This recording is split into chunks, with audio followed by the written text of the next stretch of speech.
Namaskar, everyone. We are actually starting a series to discuss pressing environmental issues, issues of concern for our citizens and also for our government, issues that are linked to sustainability and resilience.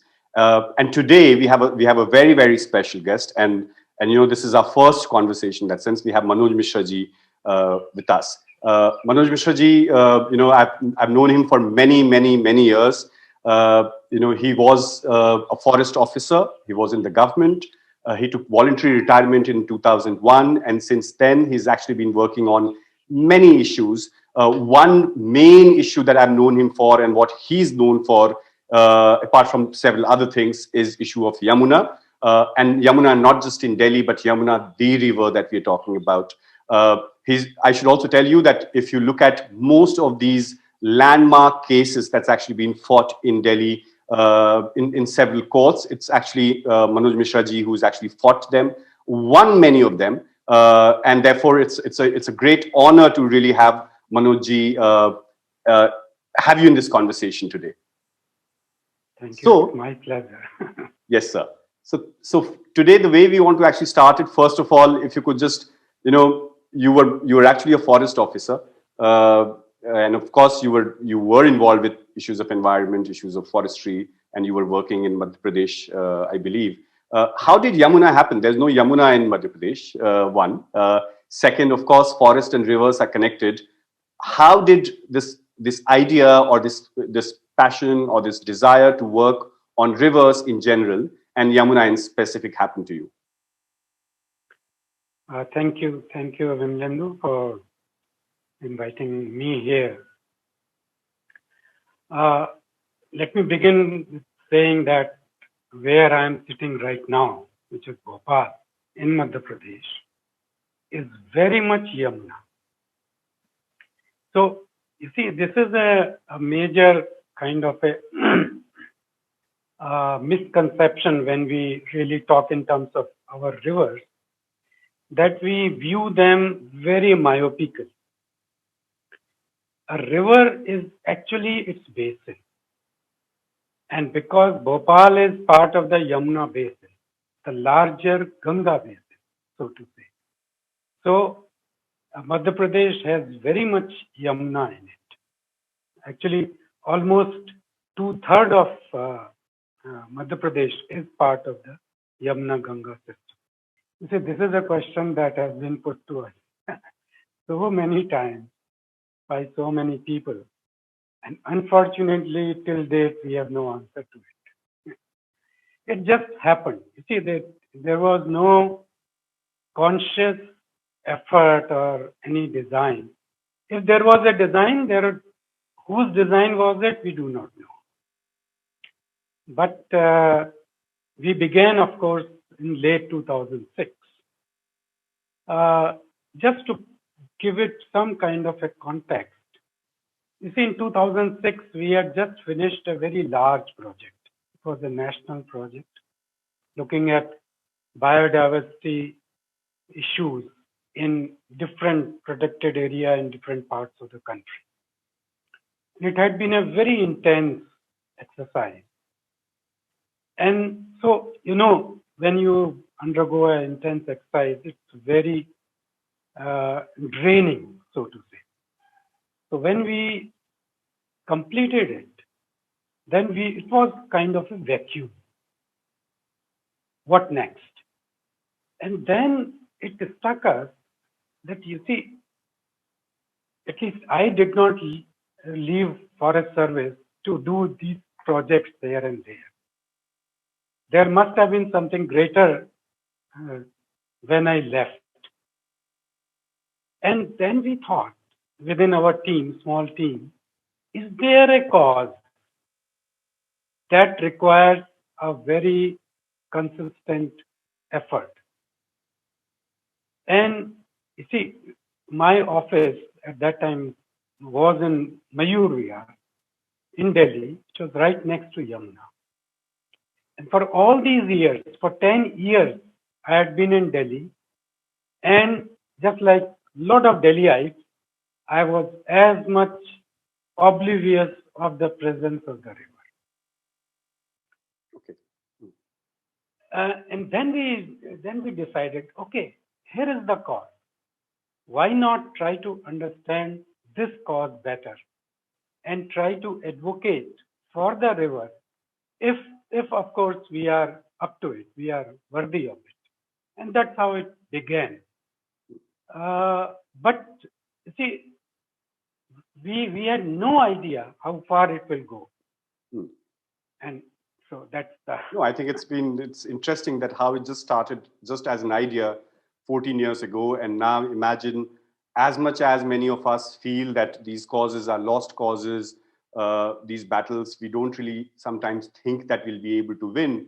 But some of the things, and we'll actually talk about it at the later stage in the next 10-15 minutes, the impact of some of those little work that you actually did, the great impact that many of that had.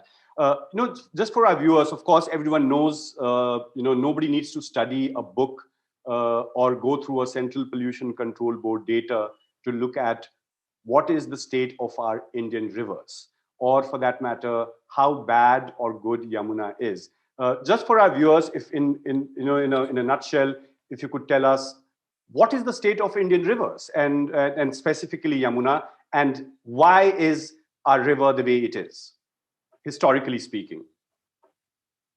see in 2016 we carried out as part of India Rivers Week, we carried out a study, a nationwide study, and it was not we, it was our partners in different parts of the country to uh, exactly answer this question. What is the state of the rivers in their respective states in India? And this went on for almost 6 months, this study. And these were all really experts in their field. And ultimately, at the end, when we compiled everything and presented it, we found that 70% of the rivers in the country were either dead or dying. It was just few rivers in northeast or few rivers in, you can say, Jammu and Kashmir and other such areas, which were still relatively healthy. But majority of the rivers in other parts of the country were either already dead or were in the state of were dying. And to come to Yamuna in stretches, and the largest stretch of Yamuna, right from Hathni Kund to Etawah, it's dead. So, and when we say that, when we talk of a river as being dead, then there are various aspects to it. It's not just that there is no water or it's highly polluted. It's much, much more than that. And that we can understand only when we actually look upon our rivers as living systems. Absolutely. And when we look upon them as living systems, then we have to actually relate them with our own selves. Because for us, the most living person is my own self. Absolutely. So then you have to relate that system with your own system. And then you can make those parallels, that when would be a situation when you would be on deathbed, what would be those symptoms? When we talk about water in general, as in if we take ourselves a few steps back and look at water in India, then largely, of course, we talk about coastal region, we talk about sea water, and there's a lot of conversation around itna pani hai, to hum wo le kyun nahi lete, pani ki killat kyun? But again, that's another separate conversation. But a lot of times we talk about surface water and groundwater. And broadly, these are the two main sources of water, two main forms of water that we're there. How is it, like, a lot of times we think of this as two different things, that river is different and groundwater is very, very different. Like, Yamuna could be good or bad, but the fact that there's no groundwater or less groundwater or more groundwater has nothing to do with presence or health of Yamuna. Is sometimes it's very, very unfortunate. So if you could also, for our viewers, just tell them that these are, water is not two things. Something could be perhaps surface and something could be underground or groundwater, but the role that Yamuna perhaps plays in overall state of water in areas that it flows through, or its tributaries flow through, and specific in case of Delhi. Like, Delhi is going to run out of water as per Niti Aayog's own report by 2020. 2020 is going to get over in that sense. What's the connection between surface water and river water, specifically in the case of Yamuna? Because I know that a lot of your work has been on floodplains, and a lot of times we think of floodplains just as vacant, barren, waste piece of land. And therefore, if you could just educate our viewers on that, sir. You see, there is one water and there is one water cycle. This is something that every child knows. But the fact remains that that one water which comes from the sky, and when I'm saying one water, I'm talking of, at the moment, the freshwater system. Although the freshwater system and the saline marine system are also the same, because that's how the water cycle actually operates. So, जिसको हम कहते हैं चोली दामन का साथ. So the surface water and the groundwater are just like that. And vis-a-vis rivers, there is a very interesting phenomena, which is much prevalent in our climate, which is the monsoonal climate, where during the few monsoon months, we get lots of water, and then rest of the year there is hardly any rainfall. So for our rivers, their lifeline is that monsoon rainfall. So what they do is, when they receive this monsoon rains, they flow, and they flow like anything, and they spread. And the land over which they spread is of course called as the floodplain, because that's the land which actually takes care of the flood in the river. Now, when it is spreading and over its floodplain, amongst many other things that it does, the best thing that it does, it recharges the groundwater. Because during the flood time, the height of the river is greater than the aquifers. So the aquifers are getting fed, and they often get saturated during the monsoon. This happens almost every year. But once the monsoon is over and the river has fed those aquifers, which is easily seen in terms of the depth of the wells, associated wells, or the hand pumps, or the other water harvesting structures, it becomes so easy to lift groundwater during that period. But once the monsoon period is over, then it's a system of return gift. It is the same aquifers, because now the river is flowing at a much lower level. During monsoon, it was flowing at a much higher level. Now it is flowing at a much lower level. So the same aquifers which have been filled by the river during monsoon, now give this return gift to the river and maintain the base flow in our river. And this has been going on for millions of years. Correct. This is nothing new.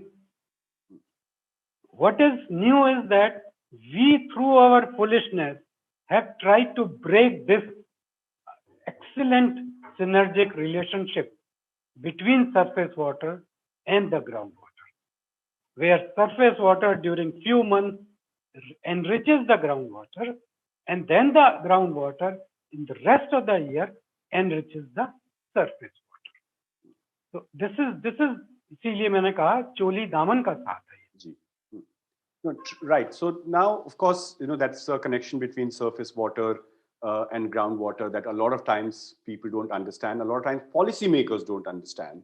And you can see the word that you used, foolishness, reflect in the kind of policies that they make, or the way they look at a river, the floodplain, and overall groundwater situation in Delhi or in any other part of the country in that sense.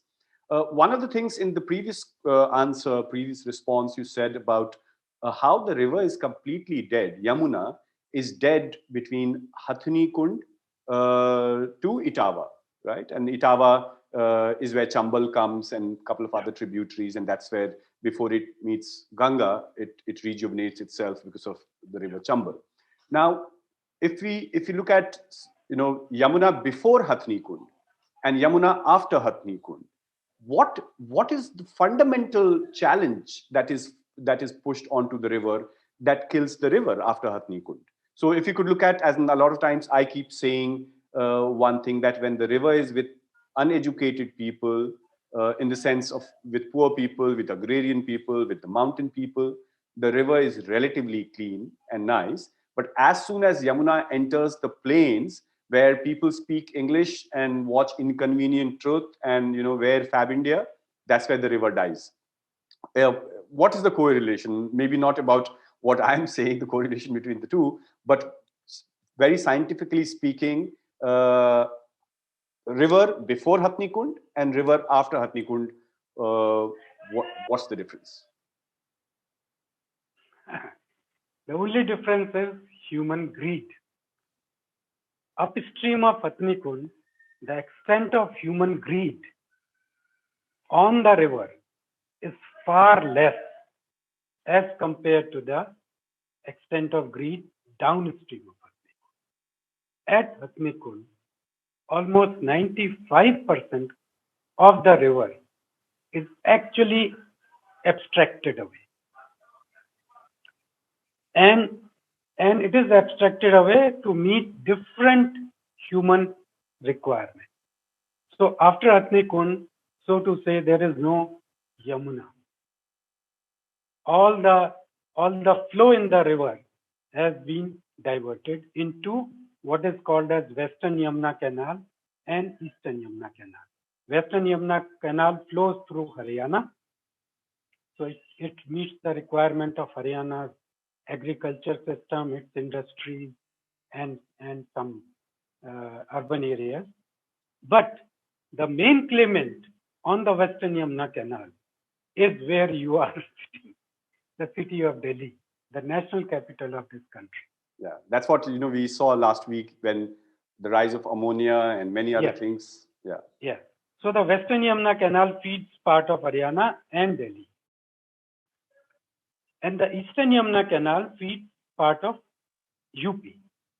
But there is a big difference between the amount that Western Yamuna Canal takes away and the amount that Eastern Yamuna Canal takes away. There is hardly any, there is no comparison between them.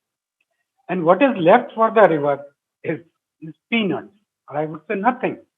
And how this situation happened, we have to go back to 1994 for this, when all the so-called riparian states of Yamuna, except Madhya Pradesh, they sat together and they divided the Bandar Baat kari unhone, Yamuna ke pani ki, and leaving nothing for Yamuna. whereas it should have been the other way around. First, you ensure that enough is there in the Yamuna, and then whatever is left, वो आप आपस में बांट लीजिए. But it was the totally the other way around. And so in 1994, some kind of a death sentence was actually passed against River Yamuna downstream of Hatnikund. And that's where we are. Because the water which is released, earlier it used to be 160 cubic feet per second downstream of Hatnikund, which later, as a result of the case that we had actually filed, it was increased to 350 cubic. But even that 350 cubic, one is we are not sure whether it is being released with all sincerity. Second, even if it is being released, it is hardly anything for the size of the Yamuna at that place. So after almost about 50, 60 kilometers, it all dries up. So there is no further flow. So a river, and if a river is not flowing, then it's no river. Because everything else, its biodiversity, its morphology, its entire system is integrately linked with the flow in it. जो नदी बहती नहीं है, वो नदी, उसको नदी कहना बहुत मुश्किल है. And that's the sad fate of Yamuna downstream of Hatni. Okay, so we will come to this point also in my next question when we were talking about the court judgment, the one where you were involved, and the previous one also, which the word that you don't like, I believe, called minimum flow. That entire concept of so-called minimum flow between these different states that they were supposed to be sharing. We'll come to that and the role of court. But at the same time, if you look at, as in why I asked you about Hatnikund and after Hatnikund, there is a lot, and I've seen you raise a lot of questions in the past. There's a lot that has begun to happen, upstream of Hatnikund as well. So it's not as if the death sentence or the battering of the river only is in the downstream or only post Tajewala Hatnikund barrage. There are several of these road projects, and there's this Char Dham road project that I have seen last couple of years. The number of trees and that's been cut, and the landslides that's happening, and all the debris that's been dumped into the river. The hydroelectric power plants that are actually coming, and the small dams, medium-sized dams. Can you tell us something about that? That just for our viewers, that it's not as if that narrative that I shared first, that everything is good in before Hatnikund and everything is bad after Hatnikund. There's a lot, as now that we have saturated over the last 20 years, we have killed the river in our part of civilization. Now we have started to reach to the upper limits also, and therefore if you could share what's actually happening there and the likely impact of that. You're right. See, the first जो कहते हैं कि आघात जो यमुना के ऊपर हुआ, it was the barrage at Dakpathar, which is almost about 70-80 kilometers upstream of Hatnikund. And this came in 60s. So because at Dakpathar, except the monsoon period, the entire river is shifted into a canal at Dakpathar. Yeah, Asan Canal. And no, the Asan Canal is later. Okay. It is called as Shakti Canal. Okay. So the Dakpathar, the Yamuna is shifted into Shakti Canal, and that Shakti Canal later on feeds the Asan River, the Asan Barrage, and then the Asan Canal comes out of that. So these are a series of small hydro projects on this canal system, which is about 5 megawatt, 8 megawatt. So these are very small. So it is actually at Dakpathar that has been totally compromised. But because that entire water comes back to the river at Hatnikund, we tend to believe that at least at Hatnikund the entire river is back. Yeah. But this was only for generating some hydroelectric power. But since then, again, driven by the so-called thirst of Delhi, there are three large projects which have been planned. One on Yamuna, Lakwar Byasi, which is a 200 plus meter high dam, a major dam, just like another Tiri.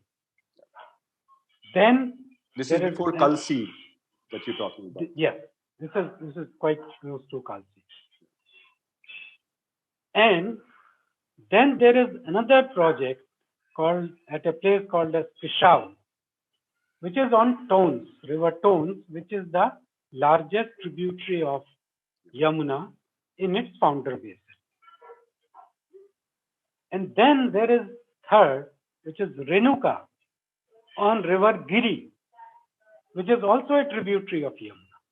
So all the three major Yamuna systems in upper Yamuna catchment are actually under threat of these three large hydroelectric cum water diversion projects, because all the three are supposed to collect monsoon water and then supply it to Delhi.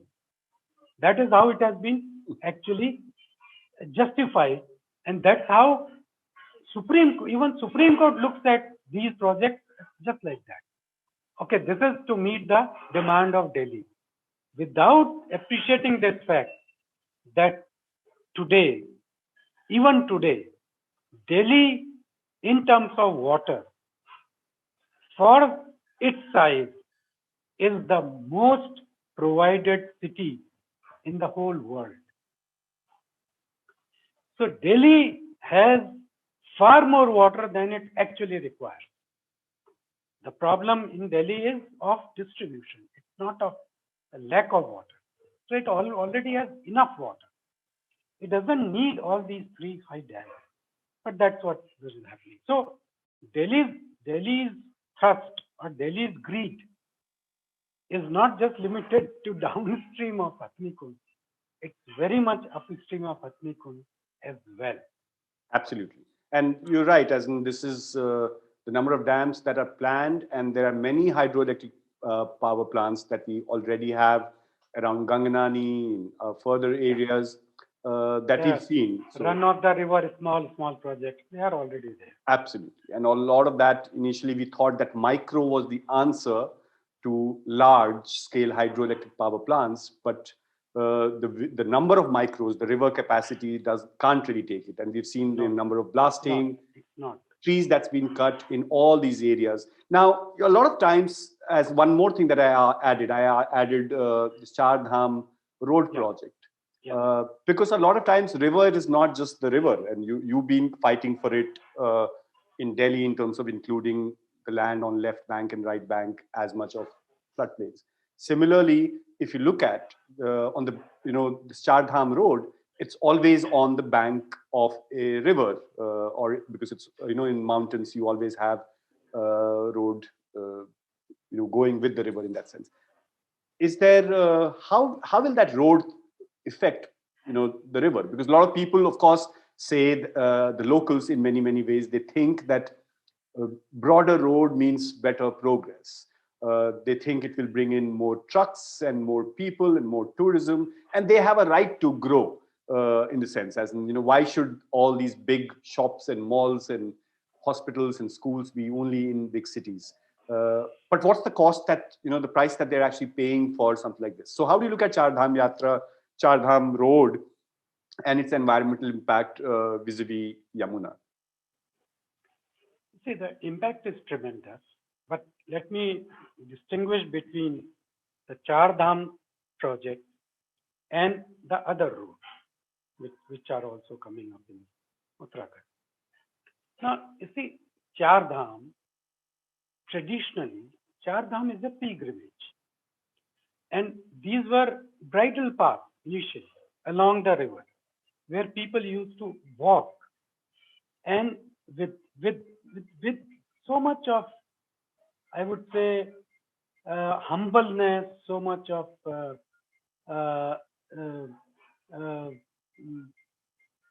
see, their objective was to reach either Badrinath or Yamunotri, Gangotri, and other No, you're places. right, because just to interrupt you, remember, when I went first time, this was in year 2000 or 2001, we actually had to walk from Hanuman Chatti.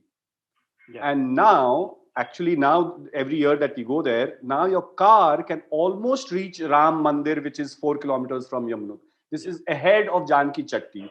So, you're right in that sense. So, so this entire intent or the purpose of Char Dham Yatra, because it was Yatra, and they were Yatri, that is lost. That is being lost because now it is being converted into some kind of a commercial overnight visit kind of a thing, which is not, which cannot be by any stretch of imagination called as a yatra. So that's about the Char Dham. And the entire Yamunotri route is along the Yamuna.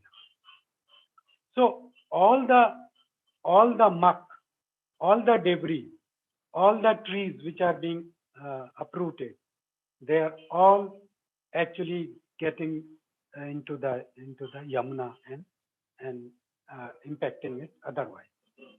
So this is, as we understand it, this entire Char Dham Yatra is a totally meaningless, totally avoidable, somebody's ego trip. It's nothing more than that. Okay.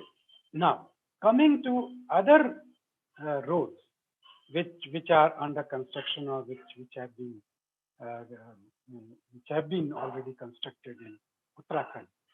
You see, road is something which is important, but what kind of road, where to where, in what manner, that's very important. And who decides? And that is where I come to my point about the basin. Basin being the river. And anything that happens in the basin actually impacts the main stem, which we often presume to be the river. It's like the body Yamuna. It's like body me. For body me, even a small boil somewhere on my body will sicken me. It is the same thing with Yamuna or Ganga or any other river. Any small wrong thing in the basin is going to sicken that river. So, where is, during the decision making process, who is actually thinking or who is taking into consideration that this action or this road, how is it going to impact the river Yamuna or any other basin river? Because such decision making is not being today taken up, no one is bothered. They think because I cannot see Yamuna, mainstream Yamuna, so what I'm doing is not going to impact the Yamuna, which is wrong. Yeah. And we've actually seen in this particular case, in this Char Dham Road case, how process of EIA was also not followed, and they found a loophole. And that is a separate conversation. It was. Yeah. The EIA notification was actually, I would say, correct. As they made it as a small parcel of roads and things. But now, as in, because we only have 7, 8, or 9 minutes left, I wanted to ask you something very specific in terms of what's been your experience vis-a-vis courts of our country? Because I'm sure as in when you started work on Yamuna in 2006 and your vast understanding of the river and its problems, uh, and all these years you've actually looked at courts as some form of remedy uh, or help or assistance in that sense. Do you think courts are an important shareholder, stakeholder? Is why you've gone there? Do you think courts do service to causes of preservation, conservation, river keeping, or do they do more damage? How do you look at the role of courts in our environmental uh, movement or upkeeping in that sense? See, we have had a very mixed, I would say, relationship or outcomes that we have received while we have gone to court.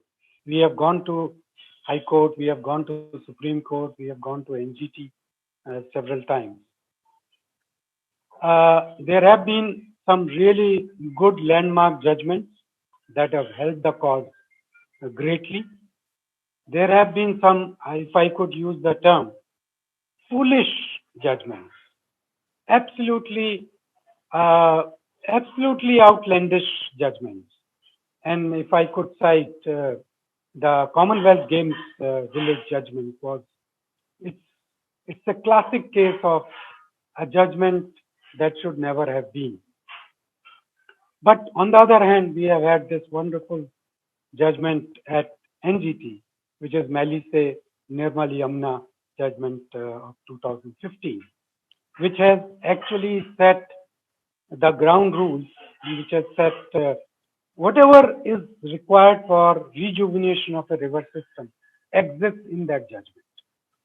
Now, to what extent it is being implemented or not is a different matter, but it has said what it could have said. But our overall experience with court is very mixed or sad, so to say, because see, in different cases that we have gone to courts, may it be Commonwealth, may it be the Millennium Bus Depot, may it be the metro project, may it even be Akshardham. Not many people know that we had even filed a case against Akshardham and won at NGT. What the court does, you see, what is court after all? Court is also a part of the system. Court is not in. See, we say that there is a division of power between different sections of the governance, but if we come down to the brass tacks, what everyone would have to appreciate that court is very much another part of the governance system. So what our experience has been, when we go to court, we go with a petition, we go with a complaint against somebody. Either somebody has done wrong or somebody has failed to do the right thing. So there is a complaint. And that complaint, we can go to court only when some law of the land has been violated. And if a law of the land has been violated, then that law provides punishment. So we go to court for adjudication of the case. That okay. And if the court is convinced that what we are saying is correct, then the only remedy is that the agency or a person who has done wrong must be punished. You see, the Environment Protection Act provides the imprisonment up to 6 years. But till date, we do not know of single instance where an offender has been a convict, has been punished even for 1 month behind bars. So what is the point of having that law? What the courts do, and I'm saying all the courts across the board, they convert these environmental petitions into environmental arbitration. We have not come to you for arbitration. You see, if we wanted arbitration, we would have gone to the arbitration bench, not come to you. We have come to you for justice. Justice on justice for an entity that cannot speak, that cannot come to you. And that's why we have come to you. But rather than give justice, you are trying to balance. They always talk in terms of balancing environment with development. What is, you see, we have come to you because the law of the land has been violated, period. And there is a punishment, period. From where does the question of balancing comes in? And you see, the worst, if I could say, the worst thing that has happened to environmental movement worldwide is this still undefined concept of sustainable development. The sustainable development term has done far more harm to the cause of environment than anything else. So every court actually immediately jumps to, they forget polluter pays principle, they forget intergenerational equity principle, they forget all other environmental principles, and they jump to sustainable development and balancing it. And that's where we fail. The courts have failed. Correct. So then, as you said, that courts create a law or provision and have come up with many of these judgments, and at the end of the day, in the case of your 2015 the Meli Yamuna judgment as well, it actually has a proper prescription / roadmap to, if one has to imagine a clean Yamuna, if someone had to, not blindly, but honestly, with full faith and devotion, just follow what that judgment actually speaks, there'll be a lot that can be achieved vis-a-vis the river. But almost everything. Absolutely. You can have, if you just implement that judgment with all sincerity, you can have a wonderful, healthy river in Delhi in 5 years. Absolutely. But the reason why, so one is to win a case and have a judgment and indeed call it landmark. We call it landmark in terms of how it places things in perspective and puts something in writing and says this is right and this is wrong. But in the case of our rivers or in the case of environment, a lot of this right and wrong at the end of the day rests on the door of our executive. And that is what is called accountability. So you take many years, put in a lot of your own personal money to fight some of these cases. Of course, many people would call you all kinds of agenda plus person of, why are you against in Akshardham or against Ravi Shankar or against someone or the other. But you did it for the health of the river. You were able to achieve it in the courts. But when it came to actually transacting it on the ground, which is the role of the executive, be it different institutions, be it the Delhi government, be it DDA, be it the central government, because there are several institutions that can actually draw from that judgment of yours or that judgment of the case that you had filed and had won. What is wrong with our executive, you think, that when things are so simply, in a simple way, in a simplified way, prescribed, there is also that, that demand. We have actually seen last week, as I said, half of Delhi did not have any water to drink because the level of ammonia was high in several areas. And not for the first time, and it wasn't an abnormal event.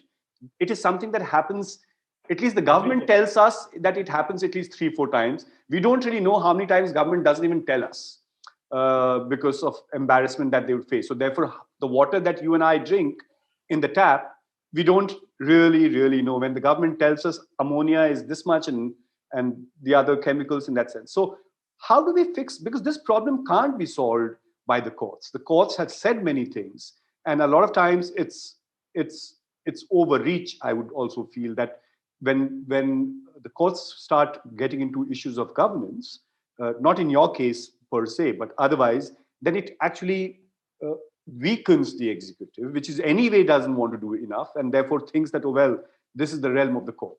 In the case of Yamuna, what do you think?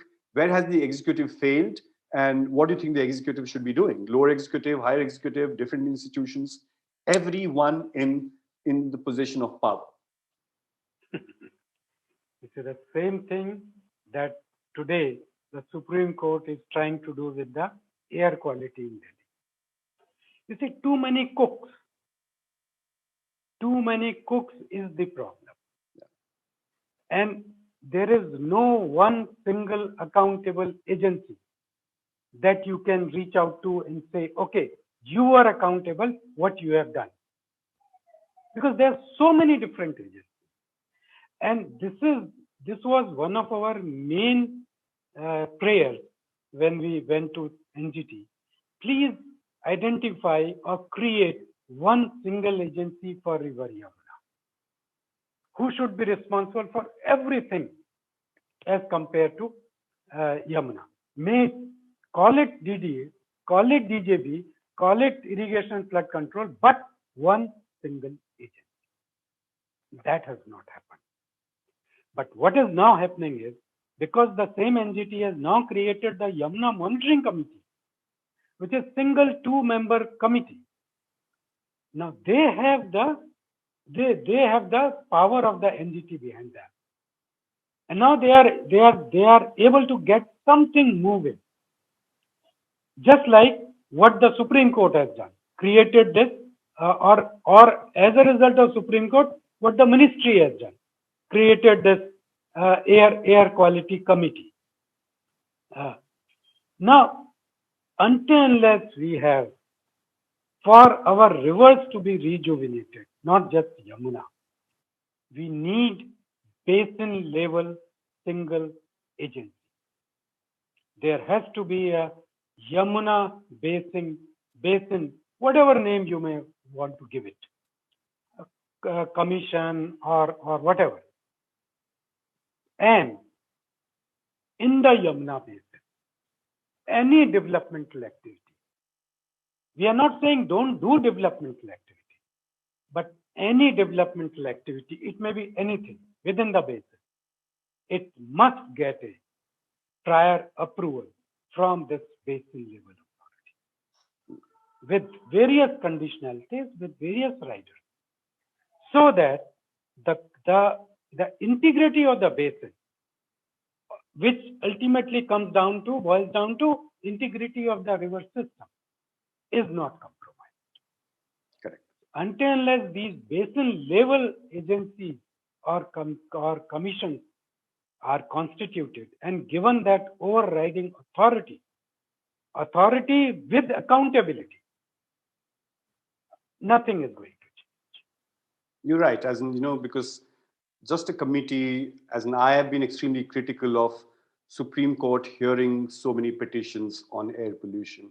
I was also not for this Justice Local Committee because it's not a lack of a committee or a commission. At the end of the day, it is actually the execution of that existing laws. As and I'm sure there were certain things set in law already because of which you were able to get your judgment in NGT, which basically means that our existing acts already provide for our governments to be doing certain things or in certain way. So that's the sad state of affairs. We've seen also thousands and thousands of crores that's actually been spent in the name of river keeping. And sometimes we've seen those projects have actually done more damage to the river than actually supporting the river. Namami Gange today, Absolutely. for all we know, it might be creating so many new problems rather than solving. Absolutely. Yeah. And the entire Nal Se Jal that we talk about, or Jals, I don't know. So many of these projects. So, whoever is watching this and whoever keeps listening to people like you and me, I'm talking about young people and new citizens, should they give up? Because you and I always talk about doom. We talk about bad things.